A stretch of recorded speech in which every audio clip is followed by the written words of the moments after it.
যাতে একজন খাড়া হলো, খাড়া হয়ে আমাকে করছে আমি অমুক ব্যাংকত থেকে আসছি, আপনার বাপ তার বেটা বেটির নামে 20 লাখ টাকা ব্যাংকত থুয়ে গেছে, তাড়াতাড়ি ব্যাংকত আসেন। বাদ বাকি 4-5 জন যারা আছে তারা সকলি করছে আমাকে সমিতিতে আপনার বাপ 20 টাকা করে জমা করেছিল, আরেকজন করছে 50 টাকা করে জমা করেছিল, আরেকজন করছে 100 টাকা করে জমা করেছিল। এলে টাকা নেওয়ার জন্য আমাকে সমিতি অফিসে আসেন। পরে সব হিসাব করে দেখি বাপ আমাকে জন্য প্রায় 37 লাখ টাকা জমি থুয়ে গেছে। টাকাগুলা হিসাব করতে করতে আমার একদিন রাতের কথা মনে পড়ে গেল। ওই রাতে আমি আমার বাপক কষন, আপনি ক্যাঙ্কা বাপ, আমাকে ভবিষ্যতে আপনি কোন চিন্তা আছে? আপনি লাগাতে বাপ আমাকে দরকার নাই, কোনো টাকা পয়সাই দেন না আমাকেও, আমরা চলমো ক্যাঙ্কা করে। বাপ তখন মুস্তি হাসে কষলো, আমি আমার সাধ্য মতোই চেষ্টা করেছি, সময় হলে সব বুঝবার পারবো। সেই দিন ওই বাপের মুস্তি হাসে আমি বুঝবার পারিনি।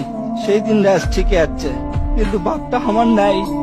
মাঝে মাঝে রাতের বেলা আকাশের দিকে তাকে কই, বাবা আজ পর্যন্ত তোমাকে বুঝতে পারলাম না, তোমার উপর খালি রাগই করে গেছি।